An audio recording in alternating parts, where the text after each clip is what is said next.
concentration unit is normality, but remember normality is a variable concentration unit. একই মলিকুলের একই সলিউশনের different normality হতে পারে with respect to different reaction. তার কারণ equivalent বা তুল্যাঙ্ক ভার কিন্তু একটা ভেরিয়েবল ইউনিট, সেটা নেচার অফ রিঅ্যাকশনের উপর ডিপেন্ড করে।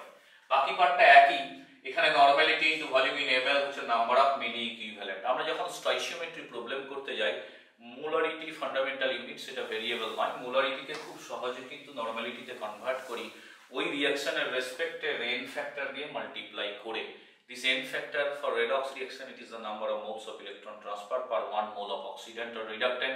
আর যদি অ্যাসিড আর বেস হয়, কতগুলো H+ কতগুলো OH- নিউট্রালাইজেশন রিঅ্যাকশনে পার্টিসিপেট করলো, that is the n factor.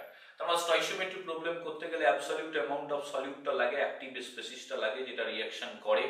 তো সেখানে নরমালিটিকে কি করব আমরা, মোলারিটির সঙ্গে n ফ্যাক্টর মাল্টিপ্লাই করে নরমালিটিতে কনভার্ট করে নাম্বার অফ গ্রাম ইকুইভ্যালেন্ট পেয়ে যাব। আর যেটা আননোন তার গ্রাম ইকুইভ্যালেন্টটা একই হবে। Since law of equivalent proportion তোমাকে বলে দিচ্ছে 1:1 গ্রাম ইকুইভ্যালেন্ট রেশিওতে রিঅ্যাকশন হবে।